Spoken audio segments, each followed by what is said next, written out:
Amigos de Círculo Magenta, estamos el día de hoy con Marcela Garzabarba. Hola, ¿qué tal? Y con Rodrigo Carvajal. ¿Qué tal, Ramón, Marce? ¿Qué tal? Pues en una semana en la que, bueno, yo creo que lo único que nos faltó es firmar la declaración de guerra contra Estados Unidos, porque el presidente, pues, sacó su frase de no se metan, ¿para qué se meten? Esta frase que ya, pues, se volvió icónica porque de una u otra manera el comal le dijo a la olla. Porque el presidente que dice a Estados Unidos, no te metas, en un asunto tan simple como un reporte de derechos humanos que viene haciéndose desde 1977 y que hasta ahora el presidente da el manotazo en la mesa porque no le gusta el resultado. Pero dice no te metas en momentos en que él trae múltiples acciones como metiche en Argentina, en Perú, en Ecuador, en España, etcétera, etcétera, etcétera. Es decir, candil de la calle, oscuridad en su casa. ¿Qué dices, Rodrigo? A ver, Ramón, esto primero entender el contexto de lo que es este informe de derechos humanos y por qué surge en la década de los 70 este informe de derechos humanos. A ver, Estados Unidos envía asistencia de inteligencia, asistencia militar, asistencia policíaca a gran parte de sus aliados. México es uno de los principales aliados que recibe cantidades importantes de dinero. Y llegó un punto en que la clase política norteamericana se dio cuenta que gran parte de ese dinero estaba llegando a las manos equivocadas. Entonces, se generó todo un proceso legal, diferentes paneles de estudio dentro del mismo Departamento de Estado, para tener mínimo una guía que llegara a condicionar una parte de esa asistencia a que se cumplieran ciertos lineamientos de respeto de derechos humanos. Y esa es la base de ese proyecto. No es una crítica que sea un traje a la medida de López Obrador, ni un mensaje directo del Departamento de Estado en esta situación. Pasó con los priistas y con los panistas. Pasó con los priistas, con los panistas. Sucedió durante la guerra contra el narcotráfico impulsada por Felipe Calderón y está sucediendo en la guerra contra el narcotráfico que ha dejado de luchar, pero que sigue sufriendo las consecuencias México durante el gobierno de Andrés Manuel López Obrador. Dicho esto, lo que realmente ha agravado desde mi punto de vista la relación bilateral es que el presidente está profundamente convencido de dos cosas. Número uno, que las filtraciones de los problemas de corrupción que rodean a sus hijos, a Andy López Beltrán, a José Ramón López Beltrán y a Gonzalo López Beltrán, publicados efusivamente en el portal Latinos, pues tienen el origen el Departamento de Estado y el gobierno de Estados Unidos. Y que también la investigación que se ha hecho aquí en Código Magenta, el presidente sospecha que la información pues ya se está procesando en Estados Unidos, que ya hay un objetivo político importante desde Washington y eso tiene muy inquieto al presidente López Obrador. Y hay un tercer elemento también que es la cooperación en seguridad que ha sido el nudo gordiano en la relación bilateral en este sexenio. O sea, el presidente no ha entregado cuentas claras y tal vez por eso ya algunos mandos militares, tal como se reporta en la prensa en los últimos días, pues estarían discutiendo la posibilidad de entregar una cabeza de uno de los grandes capos del narcotráfico mexicano, sea el Mayo Zambada, sea Nemesio Ceguera Cervantes, líder del Cártel Jalisco Nueva Generación, o sea uno de los hijos de Joaquín El Chapo Guzmán, Iván Pues yo propongo sacar un hermano del Mencho ahí. Así es. Para ver si esa carnita una tranquilizaba, señal. tranquilizaba algo. Marcela. Pues mira, yo creo que todo lo que tenga que ver con Estados Unidos, el gobierno de AMLO y AMLO lo cancela. O sea, todo lo que venga para allá, de allá para acá, es cancelado. Pero no necesitamos un informe. ¿Por qué? Porque no hay derechos humanos, ni siquiera tenemos el derecho a la educación, por ejemplo. El derecho a la salud. No hay medicinas. No necesitamos informes en donde digan y no nos van a convencer por ahí ni nos van a abrir los ojos. Los ojos ya están abiertos. Ya sabemos que en este país no hay derecho humano. El Poder Judicial, en ese informe se menciona es lo más significativo. Sí, claro. Se ha ido en contra de la ministra Norma Piña. Entonces, ¿de qué hablamos, señor presidente? Si no hay derecho humano en su país, no nos lo tiene que venir a decir un informe. Entonces, yo creo que ahorita en época electoral, este tipo de cosas, pues sí, a lo mejor él cree que lo van a, ay, me están diciendo, no importa, porque la gente ya sabe lo que hay y están despertando más tarde que temprano. A ver, yo creo aquí que el león que es López Obrador está rugiendo porque teme que Estados Unidos, en esta última milla del mes que falta, o mes y cachito para la elección, vaya a querer dar un zarpazo en México y Claro. está defendiendo su territorio. No se metan con los míos. No ahorita antes de la elección. No antes de que yo pueda volver a sentar a mi gente ahí para poder garantizar los siguientes años. Porque veamos una cosa, Marcelo y Rodrigo. Aquí hay un doble discurso muy curioso.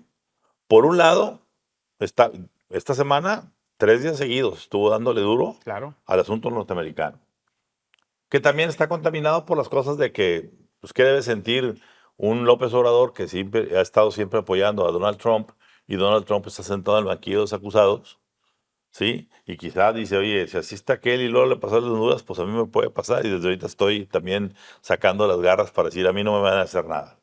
Pero lo más importante, por un lado, dice no se metan, y por otro lado, al mismo tiempo, está firmando el gobierno mexicano una autorización para la entrada de más de 400 efectivos militares, la mitad de ellos armados, para hacer operaciones específicas y para entrenar a militares y Claro. marinos mexicanos. Entonces, por un lado, hay una acción de cooperación.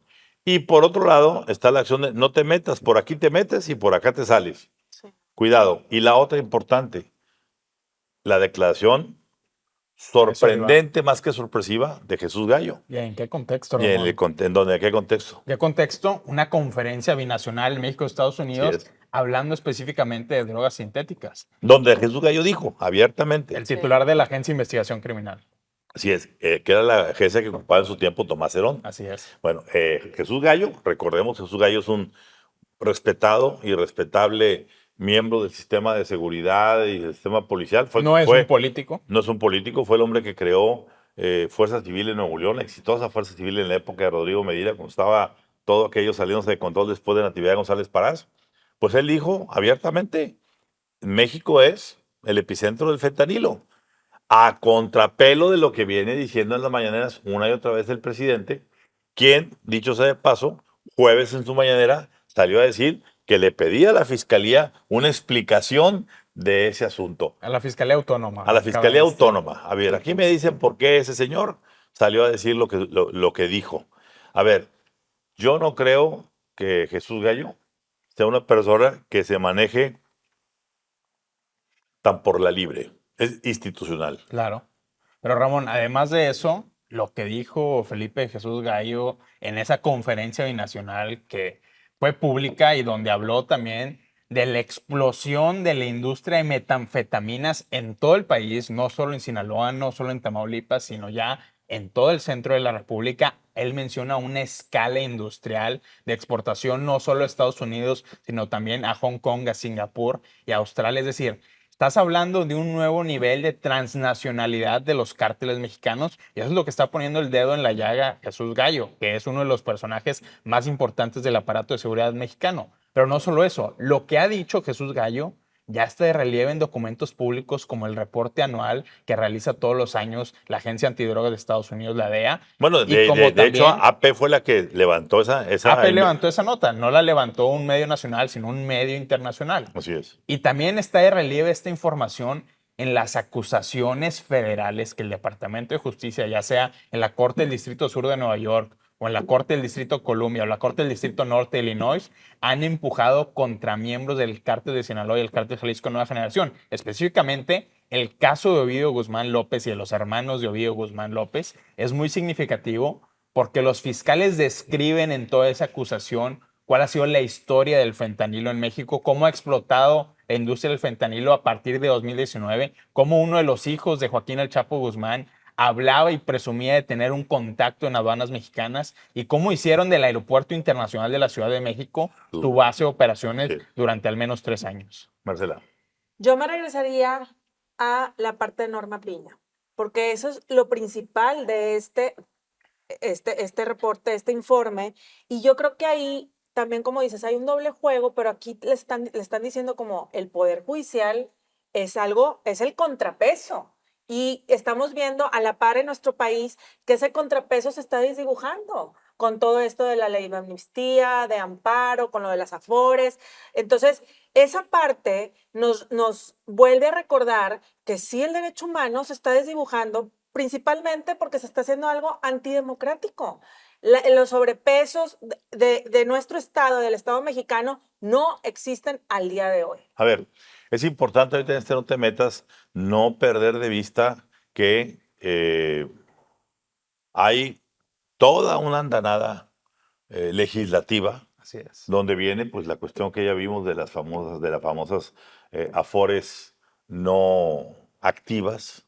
Dos, el asunto de la ley de amparo para que no sea generalizado y no le vuelvan a parar al señor presidente sus caprichos de decir yo quiero que la Guardia Nacional sea de los militares o yo quiero que la O el Tren Maya está matando CFE nosotros maneje no tal, tal, podemos. tal. Bueno, y está también la famosa ley de amnistía. Vamos a centrarnos un poquito en la ley de amnistía, que es importante. Esa ley de amnistía que, pues, le deja al presidente toda la vara ancha para tener en la mano las llaves donde abre o cierra una cárcel. Porque dice, yo dejo salir porque yo lo amnistío. Desplazando por completo a la Fiscalía General de la República. Así es, y al sistema judicial también, porque va a Y echar ahorita es AMLO, pero mañana puede ser un presidente más autocrático. A ver, ¿qué pasa? Lo único que se ha asomado hasta ahorita en esto es que el propio López Obrador dijo públicamente que un primer amnistiado, o podría ser Israel Vallarta, este personaje que pues estuvo presente en la famosa captura de Florence Cassés, que tiene, ¿cuántos años tiene Marcela? 18 sin 18 años sin sin sentencia. A ver, ¿qué justicia es? 18. Imagínate que de repente la justicia diga, es inocente, No, y como que, ¿por qué? Pero la pregunta que ahorita todo el mundo se hace es, ¿y por qué sacar a Israel Vallarta?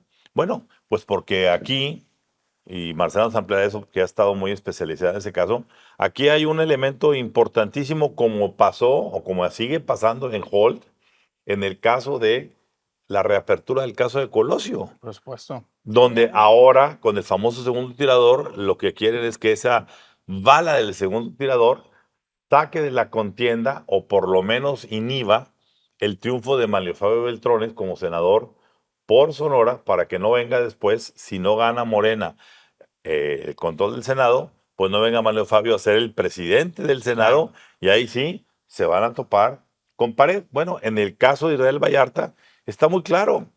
Quieren que Israel Vallarta diga que Carlos Dorés de Mola, que fue el que con su equipo filmaron la famosa recreación de la captura de este grupo de presuntos secuestradores, que dicho sea de Los paso, narcos. Florence Cassés ya está ya en Francia. Y Cárdenas Palomino ya está en prisión, igual que Genaro García Luna. Así es, entonces, y Genaro está también en prisión en Nueva York. Y creo que tú tienes una información nueva, Marcela. Sí. Bueno, esto va contra, aparentemente es claro que va contra Carlos Loret. Bueno, cuando terminen de ver este video, busquen tacones porque hay una entrevista con alguien muy cercano a Israel Vallarta en donde menciona cómo el presidente está utilizando a un preso políticamente porque no tiene sentencia y todos estos años, dejen ustedes ahorita con la ley de amnistía, ha salido, cuando salió la docuserie, salió y dijo, en 24 horas se va a resolver el caso de Israel. Se quedó en el olvido, ¿ok? Cuando pasó lo de García Luna, Rosa Isela, vamos a fijar ahí no sé qué, se quedó en el olvido. Y lo dice esta persona que entrevisté, en donde se está utilizando. Israel Vallarta ha sido torturado dentro de la cárcel sin sentencia y no con sentencia también no es excusa para que sean torturados, ni mucho menos. Entonces, volvemos a lo de derechos humanos. ¿El presidente de qué está hablando? Si no hay derecho humano y que él mismo está haciendo un montaje en su mañanera, diciendo que Israel Vallarta como una bandera de la ley de amnistía. No. Igual que Manuel Burto. Igual que Mario Burto y los de Ayotzinapa y tal. Eso sí es jugar con el pueblo de México. Me llama la Eso atención sí es jugar con el pueblo de que México. los ministros que fueron clave en la liberación de Florence Cassés fueron precisamente Olga Sánchez Cordero y Arturo Saldívar. Y el presidente, tanto a Sánchez Cordero como a Arturo Saldívar, ya les pidió una opinión legal de qué se puede hacer para sacar de la cárcel a Israel Tienen Vallarta. todas las pruebas Esto de inocencia, antes de incluso la ley de amnistía. El problema es que tanto Sánchez Cordero como Saldívar le dijeron, presidente, todavía hay unos casos pendientes no resueltos por secuestro que el Poder Judicial tiene que echar a andar la maquinaria para poder resolver esto. No lo puedes hacer como tú quieres en este momento. A partir de eso se diseña la ley de amnistía, que yo pongo sobre la mesa. ¿Qué pasaría si 2 sexenios atrás Felipe Calderón hubiera contado con esta ley de amnistía para encontrar testigos a modo en los casos judiciales que ahora critica el propio presidente López Obrador? Sí, no, es que se va a usar como una maniobra política, una vendetta política, porque esto es en contra de Loret de Mola y Calderón. O sea, no es otra cosa lo de la ley de amnistía. Pues bueno, a la sentencia del presidente López Obrador contra los americanos decir no te metas, yo creo que en el caso de la ciudadanía corresponde decirle al presidente, no te metas en estas cosas del amparo, de la amnistía y mucho menos te metas con el dinero que no le pertenece al gobierno como son las afores, aunque estén activas o inactivas, porque si dejamos pasar, todo esto va a terminar, ya dijimos, va a terminar todo en la Suprema Corte, Por supuesto. en un litigio de constitucionalidad, porque se supone que lo que se está aprobando es inconstitucional. En lo que el informe dice que el presidente le está echando a la Que Suprema Corte. es lo que busca al final también el presidente López Obrador, una excusa más para antagonizar al Poder Judicial. Lo lamentable de esto, Rodrigo y Marcela, es que mientras el presidente saca todas esas cosas y se pelea, bueno, digamos, veamos el caso a Ricardo Salinas Pliego, le dedicó No, bueno. ayer Que sí, en ya una hora completa en este estira y afloja donde está queriendo pues llevar el caso a su territorio, pero lo único que está viendo es que dispara tantas A balas eso iba. que está terminando por dejar sin espacio en primeras páginas o en los espacios estelares de los noticieros las famosas campañas presidenciales que pasan a segundo, tercero, cuarto término, porque entre tanta información que el señor da y entre tantas locuras y caprichos que suelta a bote pronto, se quedan ahí. Conclusión final. Pero aunque sean distractores, aunque sea una agenda para sacar el foco de las campañas, esto tarde o temprano le va a pegar una factura muy dura al presidente López Obrador. ¿Qué te dice de un jefe de Estado que se pelea abiertamente con Estados Unidos, al mismo tiempo se pelea abiertamente con el segundo empresario más rico y poderoso del país, que es Ricardo Salinas Pliego, y al mismo tiempo abre un frente de batalla contra los principales contrapesos y contra el Poder Judicial mexicano, específicamente con la Suprema Corte de Justicia? Entonces, tienes en la acera de enfrente a un empresario como Ricardo Salinas Pliego, a la Suprema Corte de Justicia de la Nación y al gobierno de Estados Unidos. Y a los principales comunicadores de este país que todos los días los defenestran. Así es. Marcela, conclusión. Yo creo que el presidente no está ni contento consigo mismo, porque él defendía los derechos humanos, en algún momento defendía el derecho humano. Decía, por lo menos. Decía, a lo mejor nos tomó por tontos, pero yo sí creo que en su momento de activista, pues se le notaba, se le venía por el derecho humano. Ahorita no, y yo creo que no está durmiendo. Yo concluyo que el presidente está sumamente nervioso. Se siente contra la pared, repito, porque no está pudiendo controlar lo que él siente que siempre controló. Y hay cosas que están llegando del extranjero, particularmente de Estados Unidos, que lo están poniendo en extremo nervioso. Y allá ya se dio cuenta que sí hay un sistema judicial, que las normas piñas y los ministros de allá sí sientan en el banquillo de los acusados a un presidente tan poderoso como Donald Trump, y pues él se ve reflejado ahí y de ahorita quiere marcar. Repito, insisto y concluyo con esto. El león está rugiendo porque siente que se le van a meter en su territorio. Y bueno, el siguiente tema es que, bueno, por fin alguien habló del tema del famoso huachicol fiscal. Qué raro, ¿verdad? Qué raro, porque ni Hacienda con el SAT, ni Pemex, ni aduanas, ni el presidente, nadie hablaba del tema. Todos se hacían locos a pesar de las enormes evidencias, de los testimoniales de dirigentes de Morena, de las incriminaciones hacia Mario Delgado, hacia los gobernadores de Tamaulipas, Américo Villarreal, y de Sinaloa, Rubén Rocha, hacia pues una serie de personajes, Erasmo. Son casi 40 personajes los denunciados. Pero y un Erasmo González que está ahora queriendo buscar la alcaldía de Tampico. Y por fin fue Claudia Sheinbaum la que tuvo que enfrentar precisamente en una conferencia de prensa de Altamira, en Altamira, Tamaulipas, en el lugar precisamente donde desembarcaban los buques que Código Magenta Así es. denunció, y que a raíz de que Magenta denunció, los movieron primero de Altamira a Tampico. Y cuando anunciamos que ya estaban en Tampico, los movieron a Tuxpan. Así Yo creo que es. así va a ser un carrusel de Huachicol.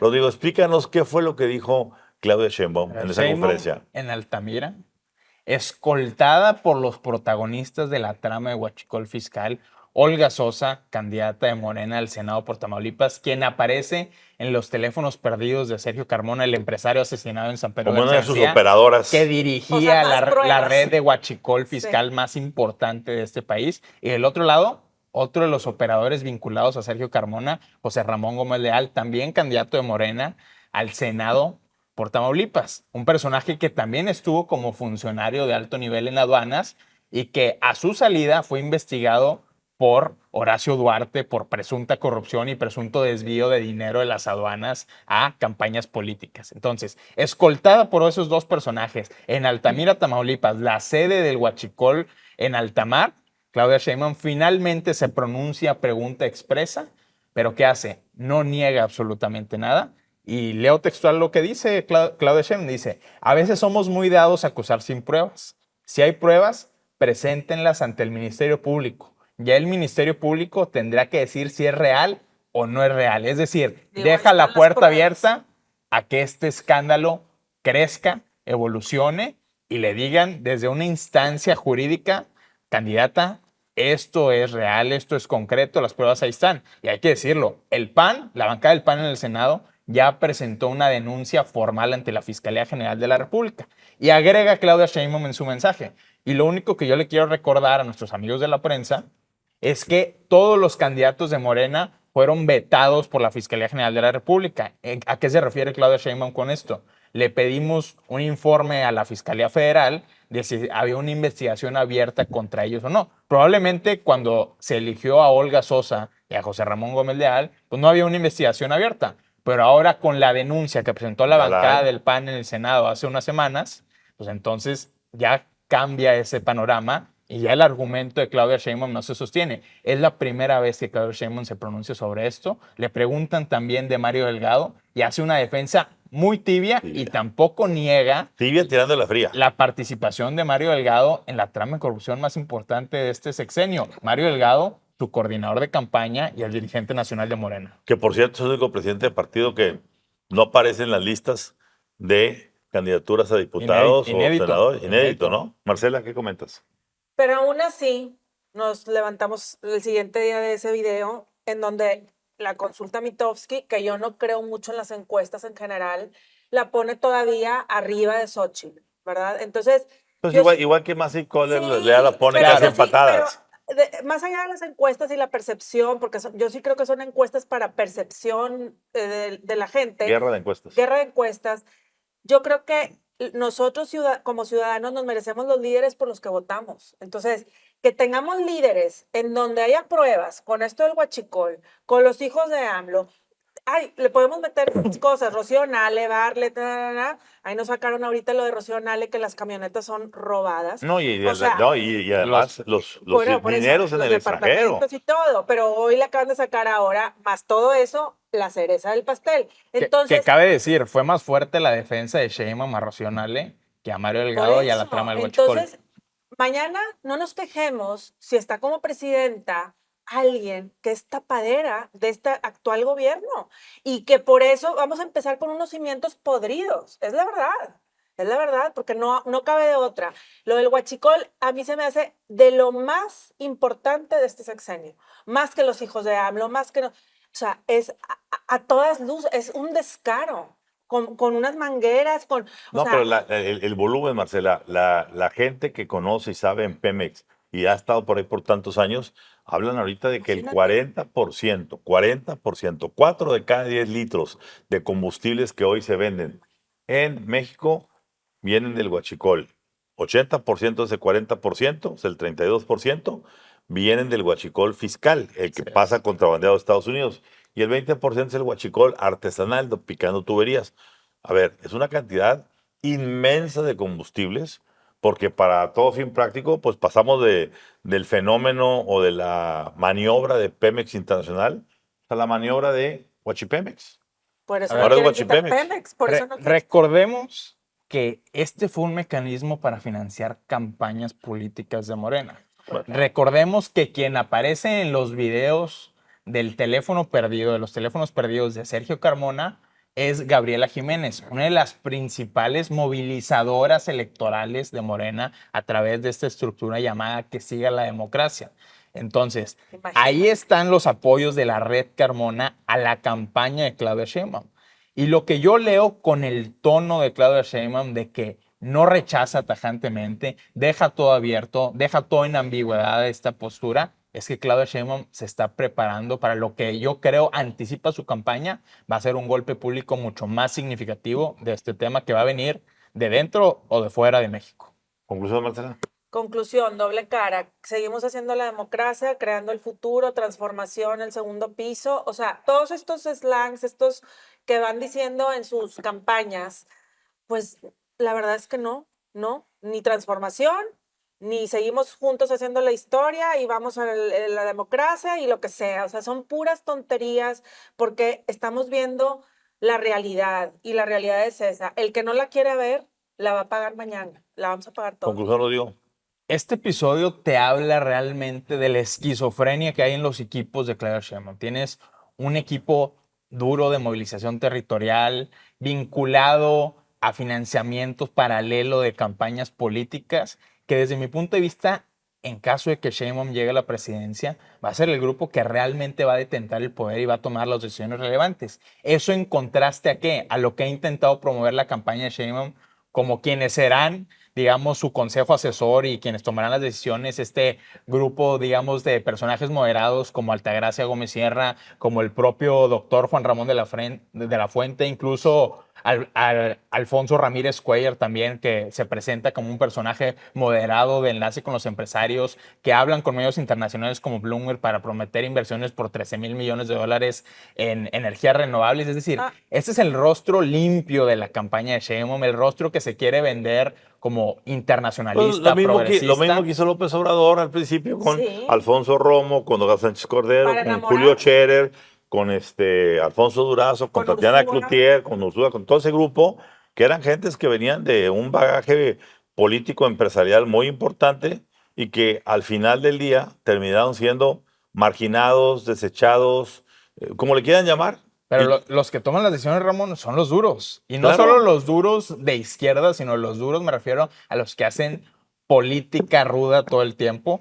Personajes como Pedro Aces, este sindicalista que ha impulsado significativamente la campaña en Sheinbaum. Personajes como Ricardo Peralta Saucedo, Que también por involucrado en cierto, esta que por trama. cierto, por ahí estuvieron viendo una imagen de una reunión que hubo de Ricardo Peralta con un grupo de gentes en donde pues traía puesto un reloj Patek Philippe que tiene un costo nada más y nada menos que de $1,500,000, no de pesos. El Sería Sería principal- bueno saber cómo lo hizo el señor Es Ricardo de generación Peralta. en generación el Patek Sí, Philippe. Se lo han de verdad. Se me hace que se lo ganó en una ruleta de un Sí, casino. sí, sí. Pero si vemos, Ramón, a ver, la estructura que tiene movilización Ricardo Peralta, la estructura de movilización que tiene Pedro Aces, la estructura de movilización que tiene Gabriela Jiménez, la estructura de movilización que tiene Eduardo Ramírez, Son candidato a los gobernador de más Morena en Martí Chiapas. Batres. Martí Batres. Sí, sí, Es sí. decir, estamos hablando ya de una confluencia de financiamiento paralelo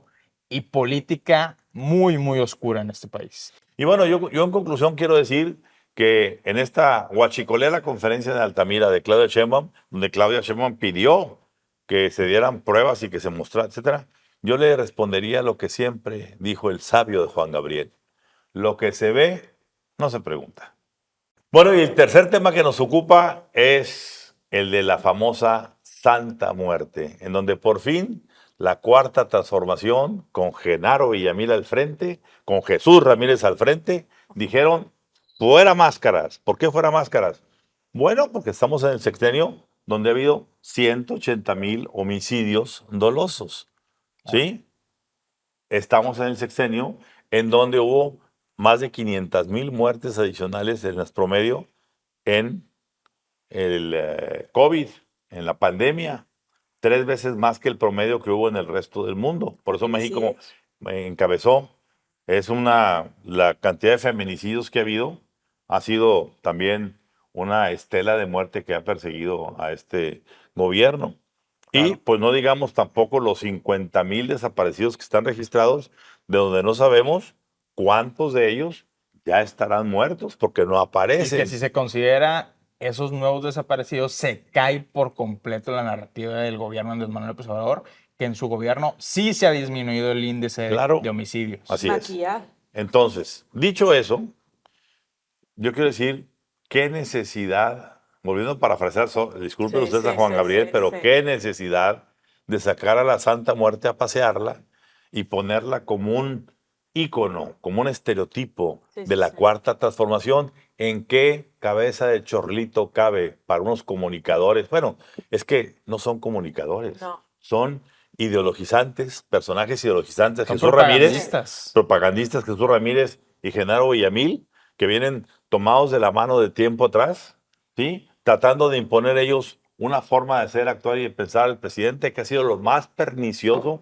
que le ha pasado a López Obrador, al margen de cualquier otro secretario que tengan estos dos personajes, y lo demostraron con esta cuestión. El mandar a hacer camisetas que dijeran abiertamente, un verdadero hombre nunca habla mal de López Obrador. Mi pregunta es, ¿y una verdadera mujer? Sí. ¿Y un verdadero joven sí hablará mal de López Obrador? ¿A qué se refieren con un verdadero hombre, Marcela?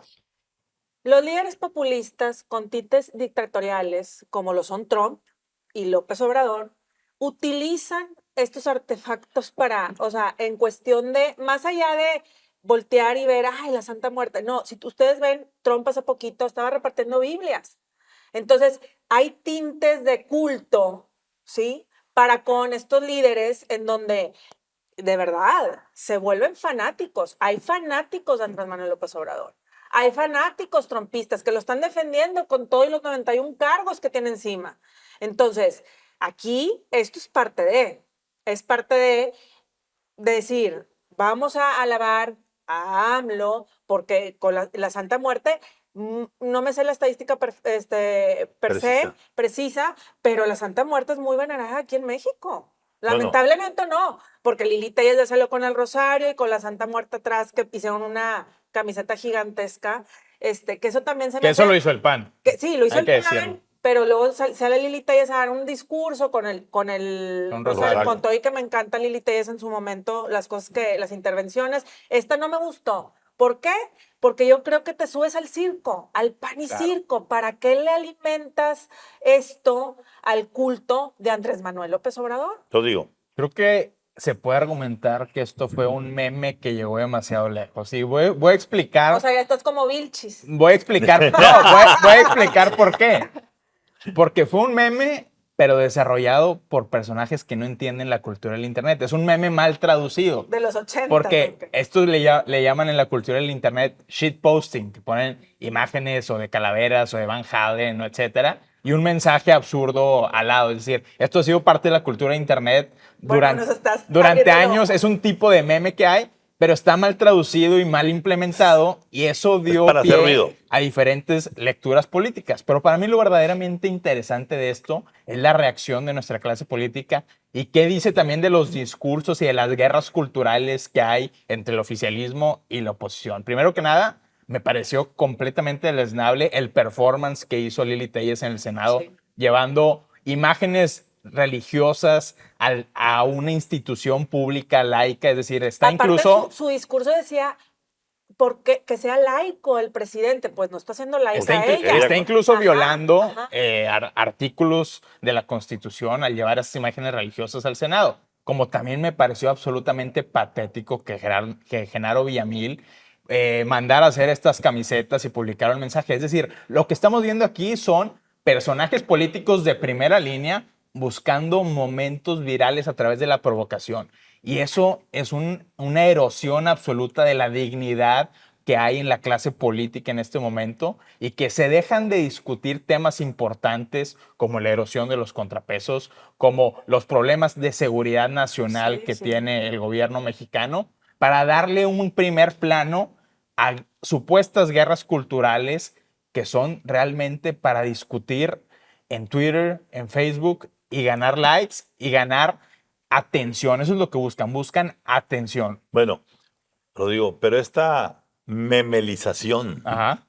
política Sí, no, no. que se da, pues de una u otra manera ya tuvo sus consecuencias, Por porque el supuesto. episcopado mexicano Sí, lanzó sí, una condena abierta a decir cómo nos ponemos nosotros a sacar un culto a la Santa Muerte. ¿Sí? Y A más en ver, el país como tú dices, o sea, no, siendo pero tú has chapaneco. comentado ahorita, y es cierto, que la Santa Muerte es venerada en muchos lugares. Sí, particularmente aquellos que tienen relación con el narcotráfico, en donde se venden las figuritas de narcotraficantes ya muertos Sí, claro. con sus pequeñas efigies pintaditos a mano para rendirles culto a la Santa Muerte y a esos personajes. Es decir, ¿a dónde creen ustedes que El va a llevar mensaje. un país que rinde culto? Olvídate, no es un asunto religioso o no religioso. Es un asunto de valores y de principios. Es decir, la muerte, ya de por sí en el mundo nos ven con ojos curiosos por esa cultura que tenemos de veneración del Día de los Muertos. Bueno, Ramón, esta semana en el Senado Ah, lo de la un gallina. Bueno, oficial No, hombre, sacrificó aparte. una gallina Es en el que patio de la eso, Cámara sí, Alta, no, hombre. pues es que estaba venerando a la ¿Qué Santa líderes Muerte. que es tenemos? parte de este discurso de provocación buscando atención. Y yo coincido 100% con Marcela de que esto está en función de una democracia que está en las vías de llegar a un modelo populista. Es decir, Claro. un personaje que genera culto, como es el presidente López Obrador, genera, por supuesto, este tipo de reacciones viscerales, tanto en la oposición como en el oficialismo. Y a mí lo que me parece interesante es qué va a suceder cuando ya no esté en el poder López Obrador. Y creo que hay al menos dos opciones. Una, que sigamos hablando de López Obrador como el eterno fantasma detrás del poder, presionando ya sea a Claudia Sheinbaum o a Ay, no, Xochitl qué horror. Gálvez como esta figura metaconstitucional. O puede ser también que llegamos a un escenario deseable de normalización política donde ya no van a ganar las pasiones entre el oficialismo y la oposición y vamos a regresar a un escenario donde otra vez los políticos se van a tener que sentar a la mesa, hacer negociaciones patentes en tierra y por eso yo creo que es muy relevante el retorno a la política de figuras como Manuel Fabio Beltrones, porque si llegamos a ese escenario de normalización política, entre comillas, creo que adquiere muchísima relevancia un personaje que ya fungió la posición de vicepresidente impréctore en calidad de titular de la Junta de Coordinación Política del Senado. Y creo que ya está operando realmente Manuel Fabio Beltrones para ocupar esa Por posición. eso el pánico y Si por la eso. oposición, sí, perdón, esa posición, si la coalición PRI-PAN-PRD realmente logra arrebatarle la mayoría al gobierno, a Morena en esta siguiente elección. Conclusión, Marcela. Conclusión, yo creo que algo estamos haciendo mal para tener este tipo de líderes. O sea, un líder que se mofa de la muerte, que es la bandera por la que está dejando su sexenio, al final es la mortandad en este país, por desaparecidos, por feminicidios, por lo que sea. Por COVID. Sí, entonces, que cierre con una camiseta de la Santa Muerte, eso sí se me hace una una falta a los derechos humanos, a la vida, a los valores que tanto pregona en su listado de la transformación, que todo es moral, porque vamos digámoslo con todas las palabras, el presidente es cristiano y tiene a gente cristiana dentro de su Coalición. círculo Y cercano. evangélico. Entonces, ¿de qué estamos hablando? ¿De una dualidad, de unos juegos perversos? Pues no, aquí A nos ver, está faltando el yo aquí respeto. concluyo diciendo lo siguiente. El presidente comenzó el sexenio sacando la estampita del detente e invocando con todo ahí, como creyente, como dices que es, que yo creo que es más evangélico que católico apostólico romano, pero sacó el detente. Cristiano, sí. Y está terminando con, gracias a sus grandes genios de la comunicación, abrazado de la muerte. Yo creo que aquí podría haber a lo mejor un pacto para el 2 de junio, y por lo pronto veremos pronto en las calles de las ciudades y de las urbanas, gente que salga a decir, joven, joven, compre su Santa Muerte, no vaya a votar sin ella.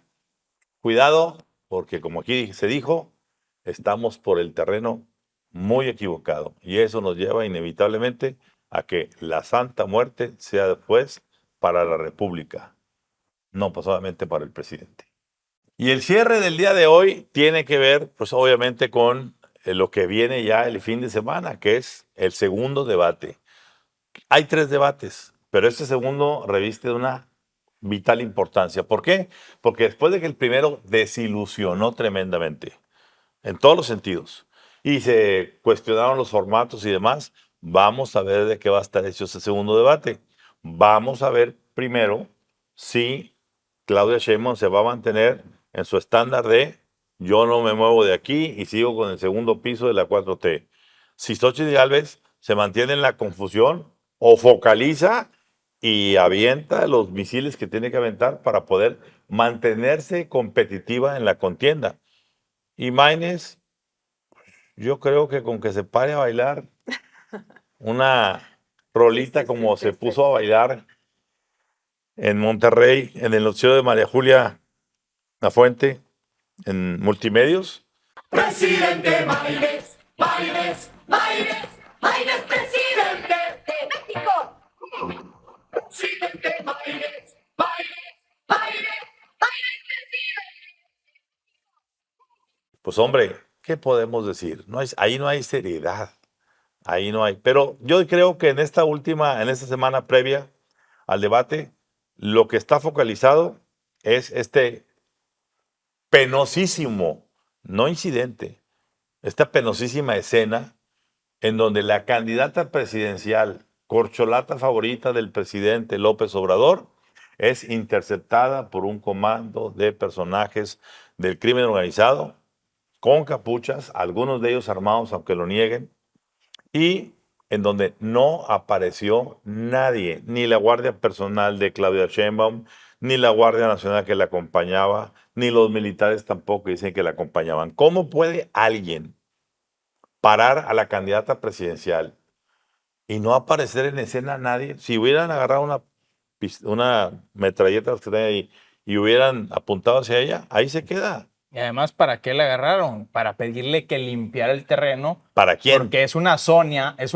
donde se disputan el cártel de Sinaloa, que grupos vinculados a la facción de Ismael El Mayo Zambada en Chiapas fueron quienes interceptaron a la candidata y están, digamos que en un terreno neutro, en camino, donde está la zona dominada por el cártel Jalisco Nueva Generación, que se ha convertido en un absoluto territorio de guerra. Yo le recomiendo a nuestra audiencia que lea un importante reportaje que se publicó en el periódico El País que se llama Chiapas, Territorio Tomado, donde hacen un recuento de todo lo que está sucediendo en lo que ya es un conflicto armado interno en el estado más pobre del país.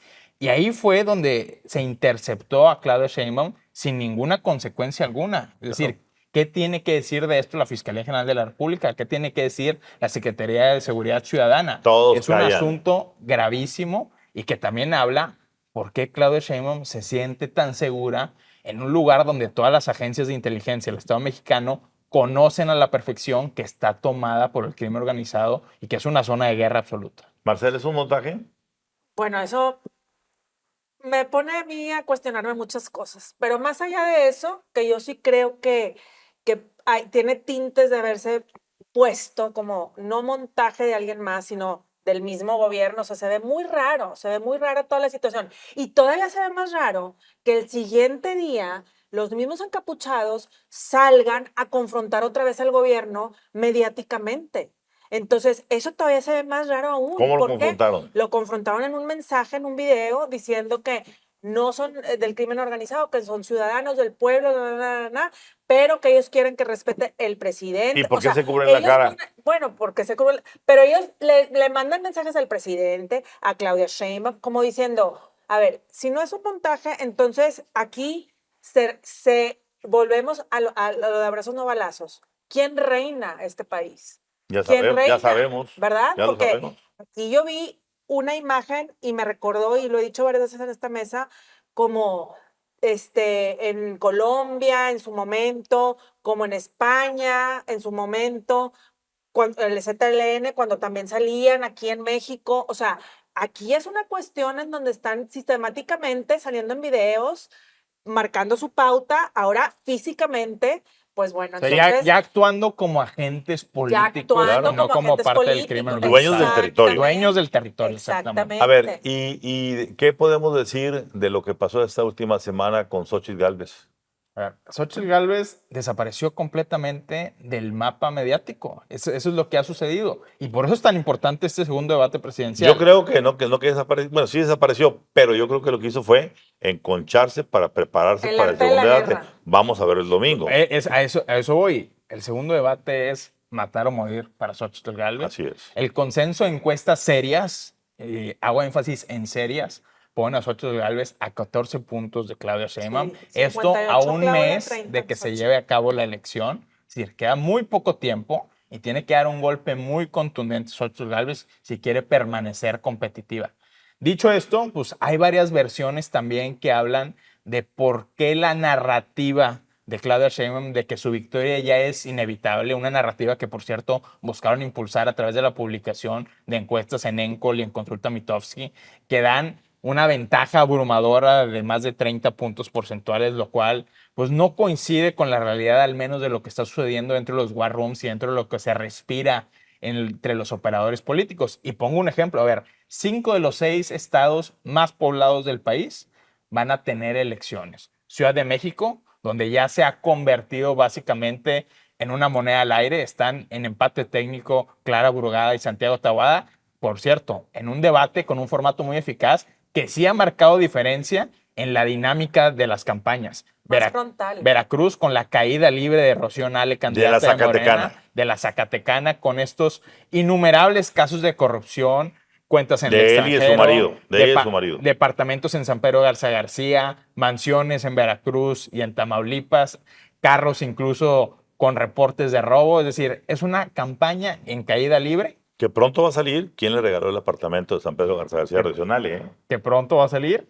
El estado de Puebla, otro de los estados más poblados, también está en disputa. Digamos que Campeche, está con avanzando la campaña del Frente Amplio por México a pasos agigantados.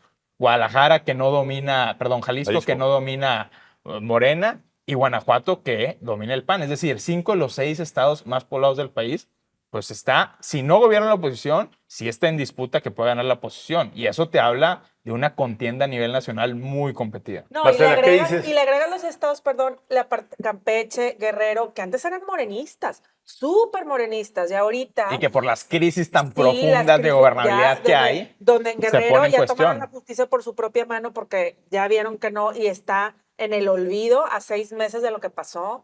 Campeche, donde vemos que se pronuncian en contra de Laida un día sí y en la noche y la policía también. sigue en Exacto. paro. Entonces, yo sí siento que son clave esos estados que eran morenistas de hueso colorado. Sí, pero importa, Marcela, aquí las cantidades.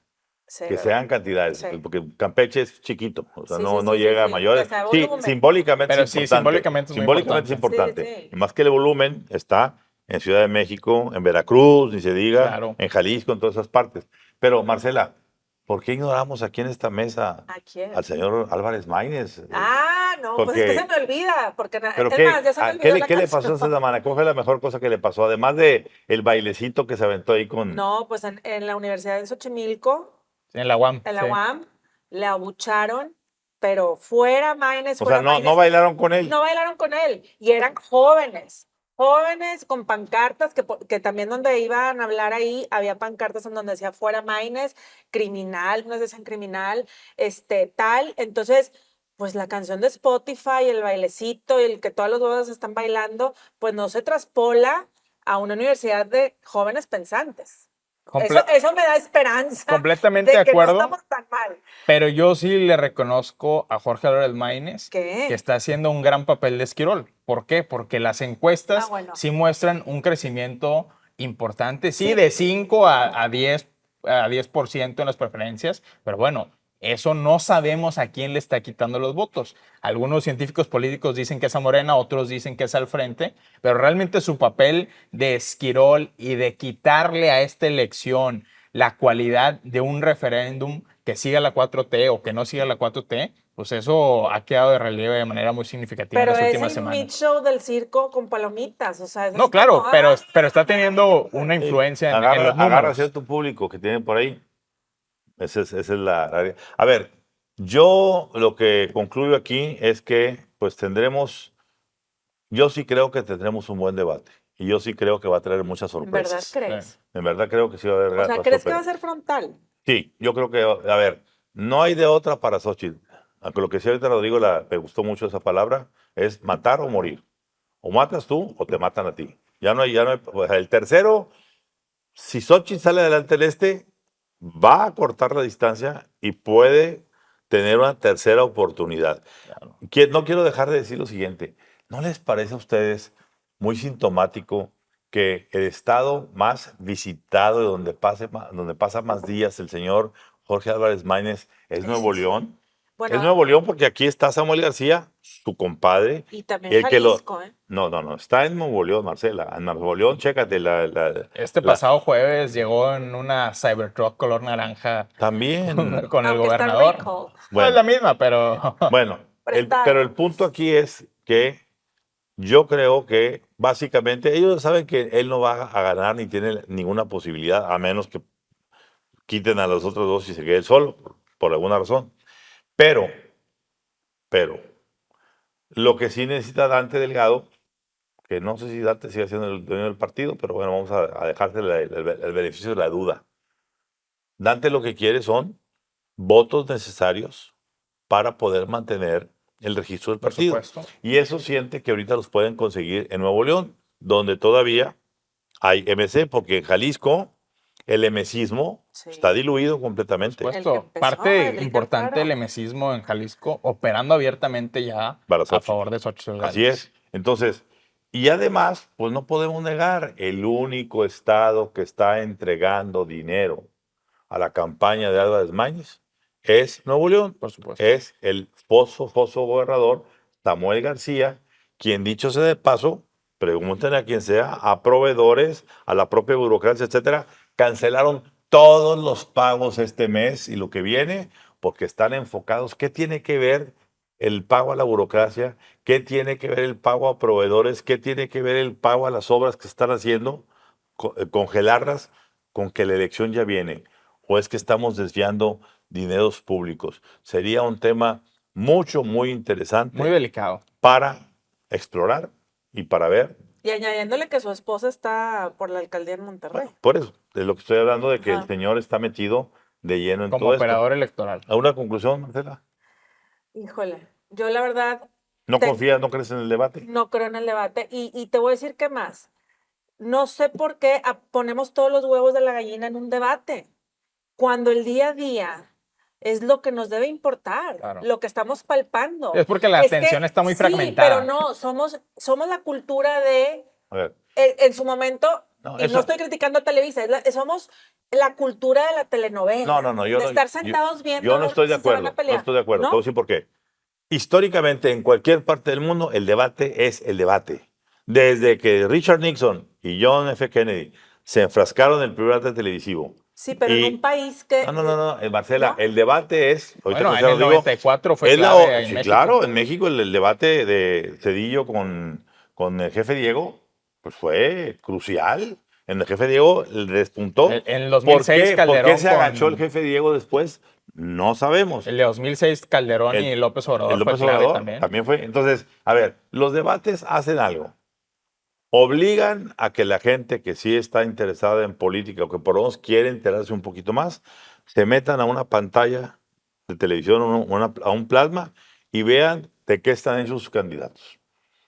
En el primer debate No vieron sabemos. a una Claudia diciendo, yo de aquí no me muevo, Ni siquiera para defender al ni presidente. siquiera para defender al presidente. Aquí yo vengo ganona y aquí me siento.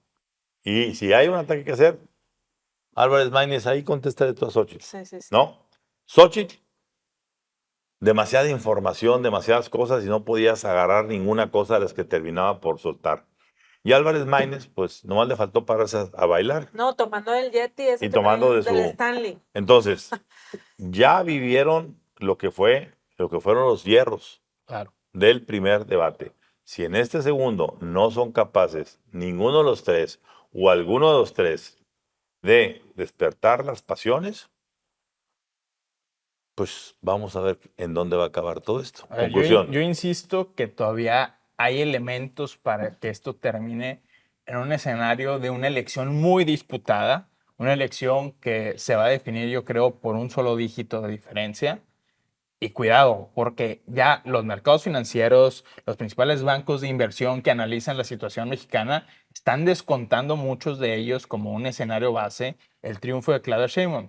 El problema es, si Xóchitl Gálvez le da la vuelta a esta elección, si Xóchitl Gálvez llega a ganar la elección, cuidado porque va a venir un problema muy importante para México, porque difícilmente el presidente López Obrador y su coalición van a querer reconocer ese triunfo, y ahí sí, ya vamos a estar hablando de problemas mayores.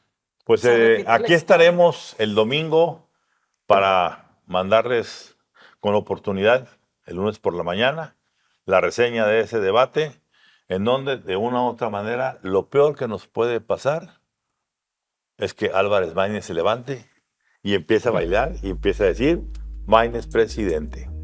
Es lo peor que puede pasar. Disfrútenlo.